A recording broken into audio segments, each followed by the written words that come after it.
कहा था ना, नियत साबुत मंजिल आसान। एक कहावत है हम लोगों में, जो हमारी अवाम में बात कही जाती है, नियत साबुत मंजिल आसान। नियत अच्छी रखी है, इंशाअल्लाह फिर मंजिल आसान होनी है। अल्लाह सलामत रखे।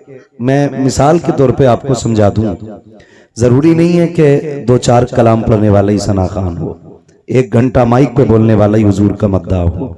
नहीं नहीं, हकीकत यह है कि 1000 बार बशोए हमदहन से मुश्को गुलाब, हुनूज नामे तू गुफ्तन कमाले बेशक। आपको बताऊं, तारीख में आपने सुना होगा, कुरान की तफसीर में भी पढ़ा और सुना होगा कि अल्लाह के जलील क़द्र एक पैगंबर हजरत यूसुफ अलैहिस्सलाम, सुना है ना नाम, हजरत यूसुफ। और हमारे बुड्ढे बुड्ढों को यूसुफ जुलेखा की कहानी बड़ी याद रहती।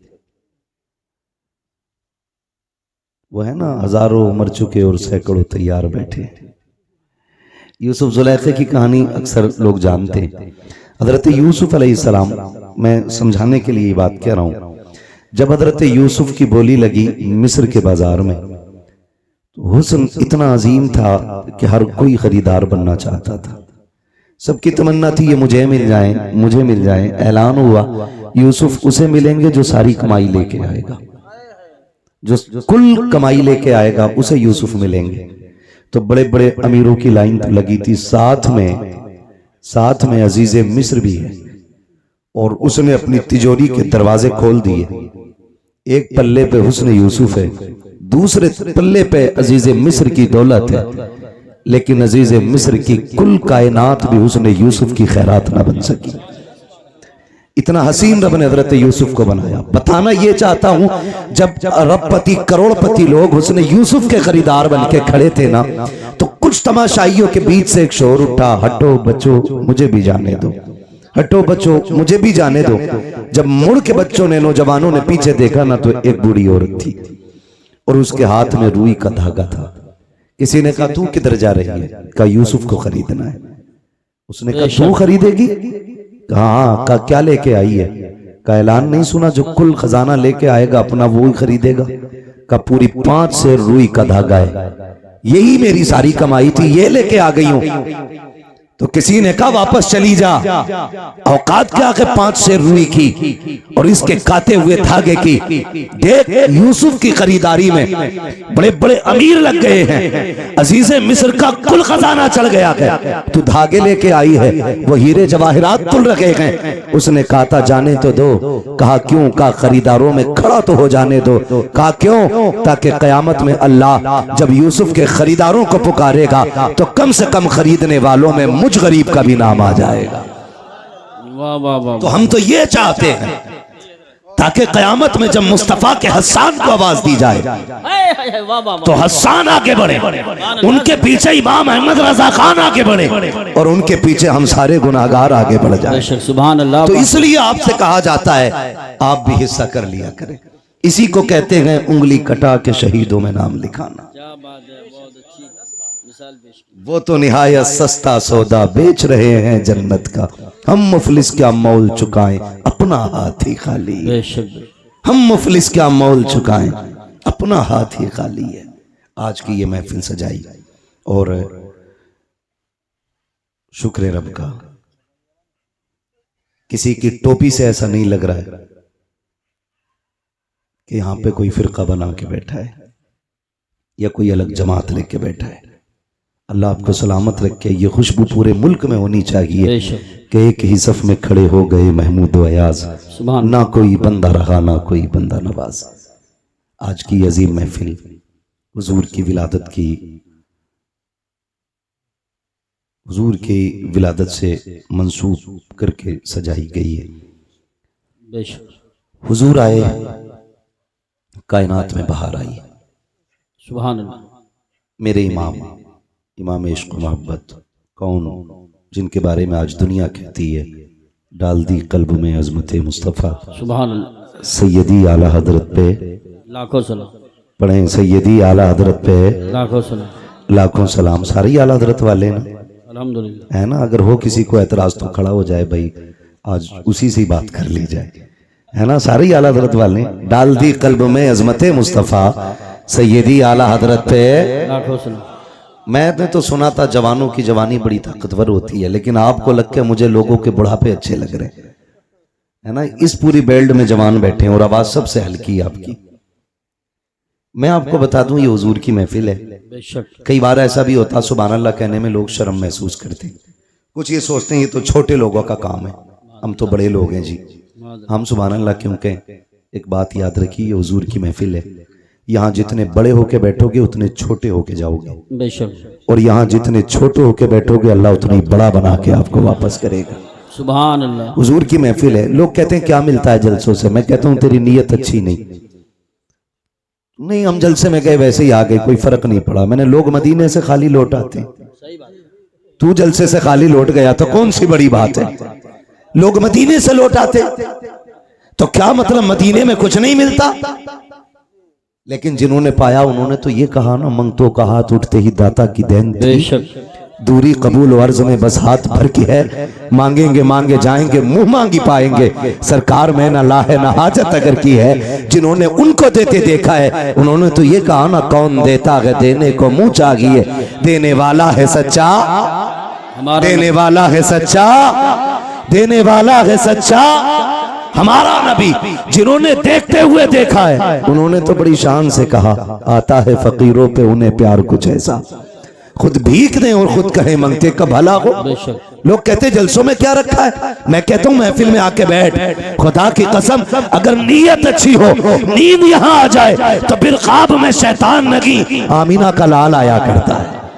सुभान अल्लाह। हुजूर ख्वाब में आते हैं। फरमाया गया जिस जगह पर अल्लाह और उसके रसूल का जिक्र होता है उस जमीन को जन्नत की क्यारी बना दिया जाता है। बेशक बेशक बेशक। और कितनी बड़ी बरकत चाहिए, जन्नत की क्यारी बना दिया जाता है। तो यहां कोई बड़ा होके ना बैठे, सारे हुजूर के नौकर बन के बैठे। हम भी हुजूर के नौकर, आप भी हुजूर के नौकर। मेरी नौकरी नबी नबी करना है, आपकी नौकरी नबी नबी सुनना है, सुभान है ना। बस और मुझे जो कुर्सी मिली है वो इसलिए ताकि आसानी से मैं आपसे मुखातब हो सकूं। जी जी जी बेशक। बाकी कोई मेरे 8 हाथ पैर नहीं है, 4 आंखें नहीं है, मैं भी आप ही की तरह समाज में रहता हूँ। बहुत गौर से मेरी बात सुनने की कोशिश करें। ये महफिल सजाई, अल्लाह इस महफिल के सदक़े में हर घर में बरकत अता फरमाए। आमीन। हुजूर आए, मेरे इमाम इश्क मोहब्बत ने, सरकार आला हज़रत ने फरमाया, आला हज़रत फरमाते मसला आला हज़रत का भी है, मतलब लफ्ज़ आला हज़रत पे भी बड़े झगड़े रहते हैं और रज़वी बरेलवी के भी बड़े झगड़े रहते हैं। एक बात मैं बता दूं, हर वली हर पीर की कोशिश और जिम्मेदारी ये है कि वो बंदे को खुदा तक पहुंचाए। जी बेशक। समझ रहे ना, क्या जिम्मेदारी है बंदों को खुदा तक बोलें आप लोग, खुदा तक पहुंचाएं। हर वली की यह जिम्मेदारी है। अब रह गई छोटे बड़े के झगड़े की बात, तो आला हजरत बड़े हैं या शराफत मियां बड़े हैं, शाजी मियां बड़े हैं, वारिसे पाक बड़े हैं, साबिर पाक बड़े हैं, ये फैसला वो करे जो इनसे बड़ा हो। जी जी जी सही बात है, बिल्कुल सही फरमाया। बहुत गौर से मेरी बात सुनिए, ये फैसला वो करे जो इनसे बड़ा हो, और अगर इनकी बराबरी की भी औकात नहीं है ना तो फिर यही कह तेरे टुकड़ों पे पले गैर की ठोकर पे न डाल। वाह वाह वाह वाह वाह। झिड़कियां खाएं कहां छोड़ के सदका तेरा, सदका तेरा। और याद रखिएगा, कुछ लोग सिर्फ अकीदत की बुनियाद पे माने गए, कुछ अजमतों की बुनियाद पे माने गए, लेकिन कुछ लोग वो हैं जो अपने कारनामों की बुनियाद पे माने गए। बेशक बेशक। सुभान। समझ रहे ना मेरी बात, कारनामों की बुनियाद पे माने गए, और अपने कारनामे की बुनियाद पे माने जाने वाले लोगों में एक नाम सरकार आला हजरत का नाम भी है। बेशक। मैं ये पूरी जिम्मेदारी के साथ कहता हूं, अल्लाह का शुक्र है कि मैं सिलसिले से जुड़ा हूं बरेली शरीफ के। जी अल्हम्दुलिल्लाह। अगर मैं बरेलवी सिलसिले से ना भी होता, कादरी ना होकर के चिश्ती होता या किसी और सिलसिले से होता, फिर भी मैं इमाम अहमद रजा का दामन नहीं छोड़ता। जी बेशक। क्योंकि हम इमाम अहमद रजा को इसलिए नहीं मानते कि वो हमारे पीर घराने से हैं, हम इसलिए मानते हैं क्योंकि आज तक वो मेरे मुस्तफ़ा की इज्जत और नामूस पे पहरे दे रहे। सुभान अल्लाह, वाह वाह वाह वाह वाह। इसलिए मानते हैं हम उन्हें कि वो आज तक मेरे मुस्तफ़ा की अजमतों पे पहरे दे रहे हैं। आज तक उन्होंने हमारे अकीदे की हिफाजत की हुई है। अगर यही बात होती तो हम अजमेर वाले को नहीं मानते, हम कहते थे वो हमारे सिलसिले में नहीं है, लेकिन हम अजमेर वाले को बरेली वाले से ज्यादा मानते हैं। जी बेशक, सुभान। क्योंकि ईमान लाने वाले को मोइनुद्दीन कहा जाता है, ईमान बचाने वाले को इमाम अहमद रजा खान कहा जाता है। सुभान अल्लाह। तो हम अपने मोहसिन का एहसान माने। अब अंगूठा छाप दौर नहीं रहा, अब सारे पढ़ने लिखने वाले लोग हैं। अब किसी के कहने पे किसी को नहीं माना जाएगा, अब देख करके काम माना जाएगा। इमाम अहमद रजा को सिर्फ नारे की बुनियाद पे नहीं, हकीकत यह है कि उनके कारनामे को पढ़ने की जरूरत है, उनकी तहकीकात को समझने की जरूरत है। इमाम अहमद रजा की पूरी जिंदगी पढ़ लीजिए, न अपने बाप का तहफ़्फ़ुज़ किया है, न खानदान का तहफ़्फ़ुज़ किया है, न नस्ल का तहफ़्फ़ुज़ किया है। खुदा की कसम, आज खान साहब अगर मोहतरम मेरी नजर में है इसलिए है कि उस खानदान में बरेली का अहमद रजा खान पैदा हुआ है, लेकिन उसके बावजूद मैं कहता हूँ इमाम अहमद रजा को इसलिए नहीं माना गया कि पठान घराने से ताल्लुक रखते हैं, इसलिए नहीं माना गया कि काबुल का खानदानी पठान है मेरा रजा, इसलिए माना गया कि जब अजमत और नामूस पे उंगलियां उठाई गई, जब इल्मे गैब पर उंगली उठाई गई तो सारे खामोश थे। सबसे पहले उठने वाली आवाज को इमाम अहमद रजा की आवाज कहा जाता है, बरेली की आवाज कहा जाता है। मेरे इमाम ने जब इज्जत और नामूस पे बात मुस्तफा की आई थी और जब लोगों ने यह कहा था कि वो बड़े भाई की तरह है, गांव के चौकीदार की तरह है, तब मेरे इमाम ने कहा था खामोश हो जाओ। उनकी अजमत तो ये है, सरवर कहूं के मालिक को मौला कहूं तुझे, बागे खलील का गुले सेबा कहूं तुझे, तेरे तो वस्फ ऐबे तनागी से है बरी, हैरा हूं मेरे शाख में क्या क्या कहूं तुझे। नारे तकबीर, नारे रिसालत, नारे गौसियत, मसलके आला हजरत, फैजाने आला हजरत हजरत अल्लामा मुफ्ती हम्माद रजा साहिब क़िबला उलमाए अहले सुन्नत। सुभान। ये है दामन, ये है गिरेबां, आओ कोई काम करें, मौसम का मुंह तकते रहना काम नहीं दीवानों का। बेशक। अब हमें घर के झगड़ों से निकल करके बाहर के झगड़े देखने, घर के झगड़ों से निकल के बाहर के झगड़े देखने हैं। अब शजरों पे फख्र नहीं करना है, बेशक। अब मुरीदों की रजिस्टर्ड नाम बताकर के इलाकों पे कब्जों पे बात नहीं होगी। क्या कहने हैं, वाह वाह वाह वाह वाह। अब ये नहीं कहा जाएगा मेरा पीर अफजल या तेरा अफजल, अब ये कहा जाएगा सबसे आला वो औला हमारा नबी, सबसे बाला वो बाला हमारा नबी, सारे अच्छों में अच्छा समझिए जिसे, है उस अच्छे से अच्छा हमारा नबी, सब चमक वाले उजलों में चमका किए, अंधे शीशों में चमका हमारा नबी। सुभान अल्लाह, सुभान अल्लाह, बहुत खूब, बहुत खूब। और मैं तो खानकाही लोगों से भी गुजारिश करूंगा, अब वक्त बैठने का नहीं है, निकलो अब हुजूर की अजमत के लिए, निकलो उनकी नामूस के लिए।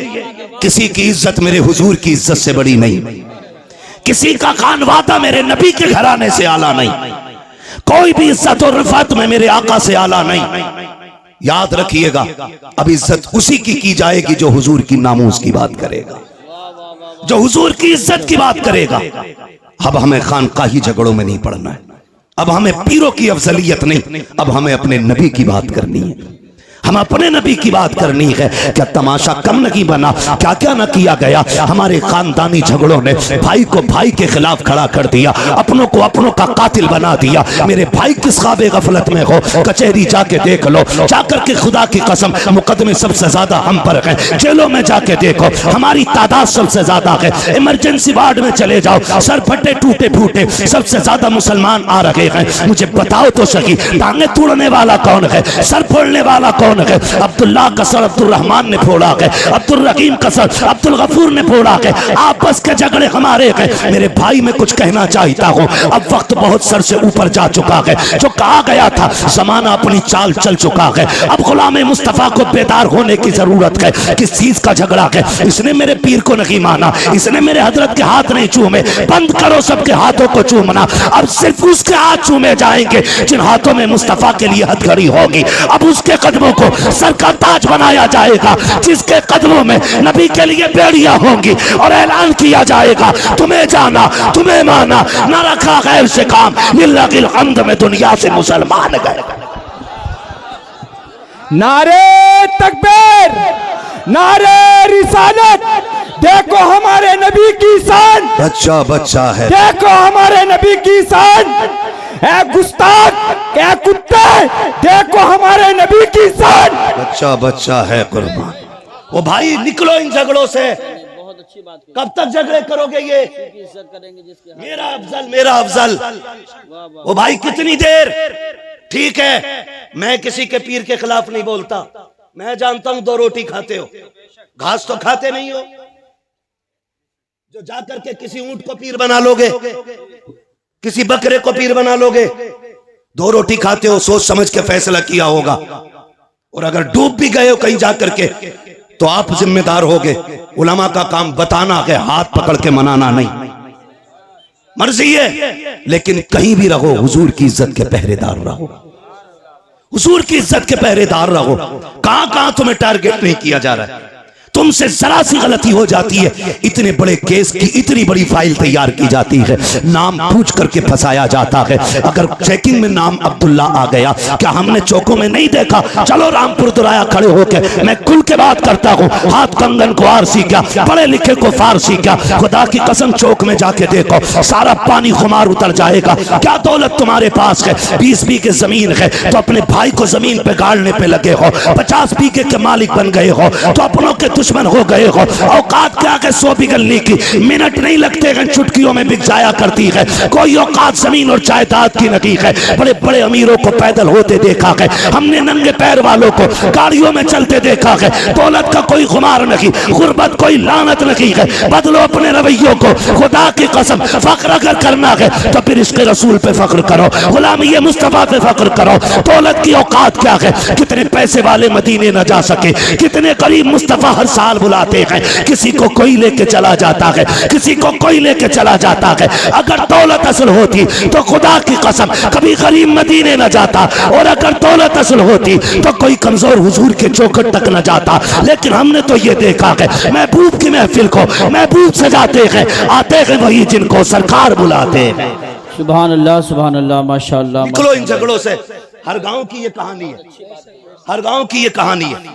बताओ ये, मगर ये याद रखना, हम किसी जाली पीर को किसी कीमत पे बर्दाश्त नहीं करेंगे, इसलिए कि पीर का काम खुदा से मिलाना है। और अगर वो ईमान पे डाका डालेगा तो फिर लकुम दीनुकुम वलिय दीन, फिर कोई मुरव्वत नहीं, फिर लात मार देंगे। हम आपको एक बार बताएंगे, इसके चंगल से बच जाओ, वरना दुनिया भी बर्बाद आखिरत भी। फिर काम आपको करना। मेरे भाई निकलो और हुजूर की इज्जत की बात करो, हुजूर की नामूस की बात करो। कुत्ता भौंक के कहता है, मैं तो उसे खिंजीर कहते हुए भी खिंजीर की तौहीन समझता हूं, जिसने 2 रातें पहले मेरे हुजूर के खिलाफ भौंका। मैं वो जुमले नहीं दोहराना चाहता, लेकिन उसको औकात दिखाना चाहता हूं। आज जो तेरा नापाक वजूद जमीन पे है, उसी मोहम्मद अरबी का सदका है। बेशक, वरना अगर हुजूर ने औरतों को इज्जत ना बख्शी होती तो तेरी मां किसी घर में सुकून से नहीं होती, या तो बाजार में बिक गई होती, या पैदा होते ही कत्ल कर दी गई होती। बकवास करते हुए शर्म नहीं आती? ओ भाई, अपने हुजूर के किरदार को जमाने तक काम करो। डॉक्टर इकबाल का वो शेर, यूं तो सैयद भी हो, मिर्जा भी हो, अफगान भी हो, तुम सभी कुछ हो, बताओ कि मुसलमान भी हो। जी बेशक है, पठान कुर्सी पे बैठा तो किसी अंसारी को जगह नहीं, तुरक बैठा तो कोई फकीर बर्ग बगल में नहीं बैठ सकता। ये अफजलियत है, ये शानो शौकत है। शानो शौकत तो तब पता चलती है जब अल्लाह की बारगाह में किसी बंदे के तज़किरे किए जाते हैं। हाँ, इज्जत वाला वो है जो रब के नजदीक इज्जत हो, अजमत वाला। तेरे मेरे फैसलों से क्या होता है? आज हम इन्हीं झगड़ों में पड़े हुए, तो इस लायक नहीं वो इस लायक नहीं। सुने, हुजूर ने करम सब पे किया है। मेरे इमाम ने क्या कहा था? खुदा की कसम, वो जो न थे तो कुछ न था, वो जो न हो तो कुछ ना हो। जान है वो जहान की, जान है तो जहान है, जान है तो जहान है। सुने, मैं तो खुल के कहता हूं, खुल के कहता हूं, जिस के घर में बेटी है वो किसी भी धर्म, किसी मजहब, किसी भी मिल्लत का हो, अगर हया वाला है ना, तो फिर मेरे नबी की आमद का झंडा जरूर लगाए।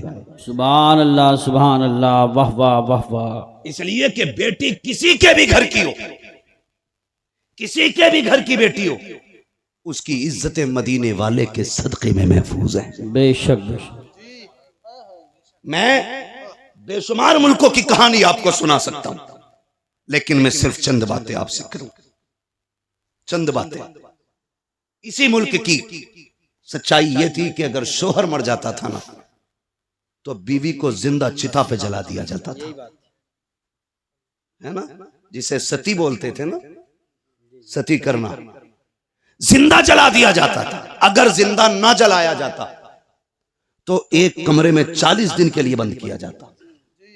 या तो वो घुट के मर जाती, और अगर बच जाती जिंदा तो उसका मुंह काला किया जाता, और उसको गधे पे बैठा के पैर में, गले में जूतियों का हार डाल के घुमाया जाता, और ये कहा जाता ये वो मनहूस औरत है जिसकी वजह से इसका शोहर मर गया।